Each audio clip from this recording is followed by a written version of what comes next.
Okay, we're going to use transformations to graph this function. Now, it's a transformation of just our parent function y equals sine x. So the first thing I'm going to do is actually graph y equals sine x so we can do this as a comparison process here. I know that y equals sine x goes through the point 0, 0. It has its maximum of 1 at 90 degrees. It hits 0, 0 again at 180. At 270, it's at its lowest point, which is negative 1. And at 360, it's back to its maximum again. Or sorry, back to the axis of the curve again. I'm just going to extend that to negative 90. At negative 90, it should be at its min. So we're going to have our sine curve looking ever so mellow here. It's not a very exceptional scale here. I've only made every block up or down be worth 1. So our sine curve looks like this according to the scale that I've given you. Now, the first thing I'm going to do is I'm going to vertically stretch it by a factor of 2. That is going to change the amplitude. So instead of having an amplitude of 1, the amplitude is now 2. So any point that's on the x-axis is going to be anchored there for now. The max will now be up at positive 2, and the min will now be down at negative 2. So I'm just changing those points, and if I draw that in, I'm just going to lightly kind of dot in this graph because we're going to have multiple versions here. This would represent y equals 2 sine x. We're doing a vertical stretch by a factor of 2. Okay, so something like that. Hopefully you can see all those points kind of scattered in there. Just kind of an outline of what that would look like. Now the next thing we're going to do is actually compress it horizontally by a factor of 3. So what that means is any point is going to be 1/3 the distance that it is right now from the y-axis. So let me explain what that means. I'm going to do this maybe in green. Okay, so this point, the maximum point, is currently at 90. I'm going to be 1/3 of that distance. So at 90 degrees, 1/3 of 90 would be 30. So it's going to compress in to be at 30 degrees. So that max at 90 is now at 30 degrees. On the axis of the curve at 180, 1/3 of 180 would be 60. So at 60 degrees, I should be back on my axis of the curve. My minimum was at, when x was 270, 1/3 of 270 would be 90. So I'm at my minimum of negative 2 at 90 degrees. And then 360, 1/3 of 360 would be 120. So I'm back on my axis of the curve here. And my y-intercept, my 0, 0, is still at 0, 0. So now I have this as one cycle of the function. So the green that I have graphed is y equals 2 sine 3x. Okay, that's what I have just graphed in green. And I've only graphed one cycle of it. And I only bother with one cycle until I get to my very final version, and then I draw the full-on shabam. There it is. The next part of this says I'm going to take that and shift it all to the right by 45 degrees. Now I've set my horizontal scale up to that every block is worth 15. So 3 groups of 15 will equal 45. So this spot that's right at 0, 0, it's going to slide 45 degrees to the right. So 3 blocks, 1, 2, 3. So that puts that point, it's sliding that to the right, 45 degrees. Again, the maximum, which was at 30 degrees, comma 2, it's going to go 45 or 3 blocks, 1, 2, 3, to the right. So that one slid over to the right. This is going to slide over 3 blocks. It's going to be there. 1, 2, 3. That minimum slides over 3 blocks, and 1, 2, 3. So if I translate it 45 degrees to the right, I now have this nice pretty yellow graph.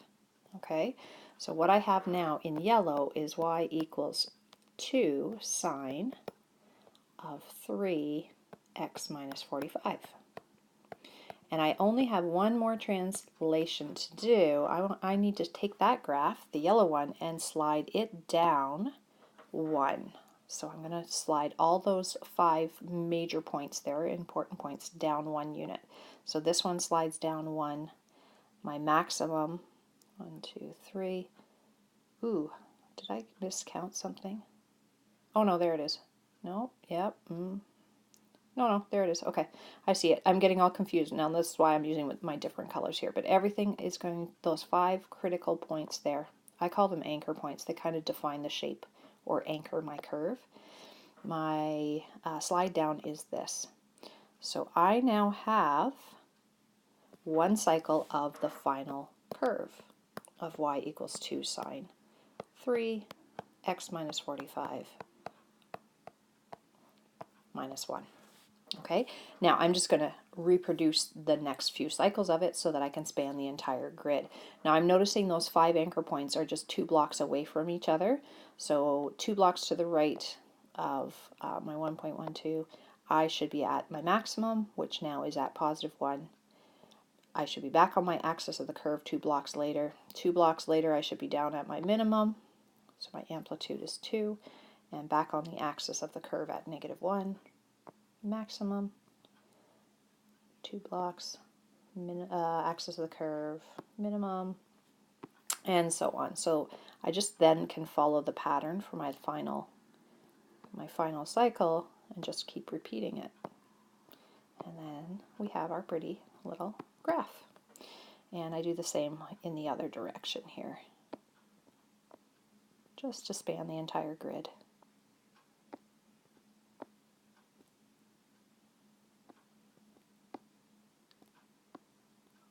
Okay, so hopefully you get the idea there with that. All right, moving on to example number 4 here. We're going to sketch the graph of a couple different sinusoidal functions. You can use the same grid for both of them. It's in a different description though, instead of an actual equation. It's going to have a period of 360, an amplitude of 3, axis of the curve at 2, and a maximum when x equals 90. So we have to kind of approach this differently in terms of how we're going to sketch this. So when I'm sketching it and I've just been given this, I'm actually going to start this a bit differently. Yeah, we could try and work out an equation for this, or we could start working with the axis of the curve. So this has an axis of the curve at 2. So I know that my sine curve is going to have its max and min built upon this. The amplitude is 3.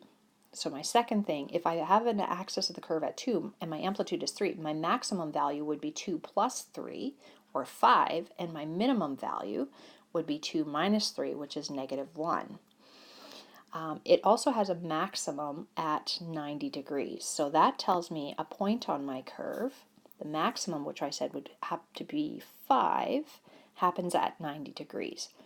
Now the period is 360. I know that 360 divided into 4 equal pieces is 90 degrees. So 90 degrees prior to the maximum, I should be on the axis of the curve. 90 degrees after the maximum, I should be back on the axis of the curve. 90 degrees after that second axis of the curve point, I should be at the minimum. And the amplitude was 3, so 1, 2, 3. We said that was going to be down at negative 1. And then back on the axis of the curve at 360. So there's one whole cycle of that particular function.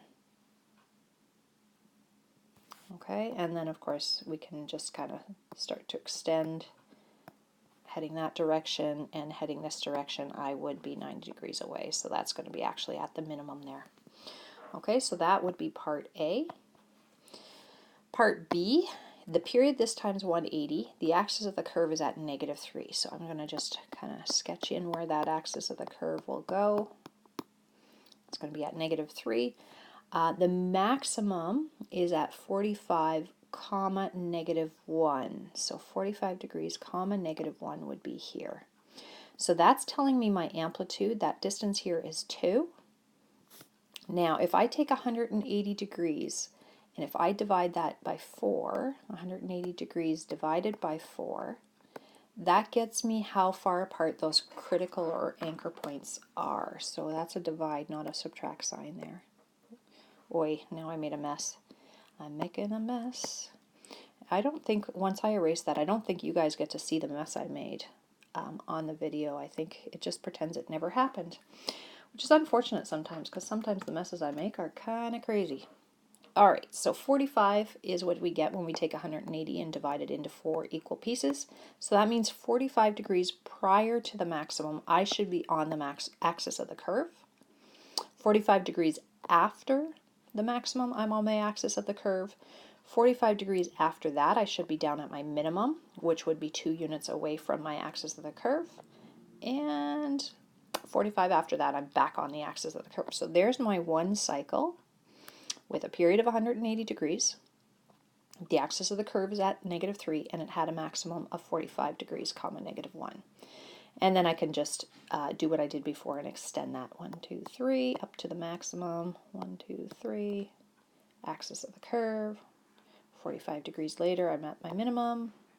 And 45 after that, 1, 2, 3 blocks is 45, axis of the curve, back to the maximum. So then I can just extend for communication my curve to indicate it's not just one cycle, it's actually repeating and spanning the entire width of that graph. Okay, so this would be my part B. All right, I hope that is clear for you.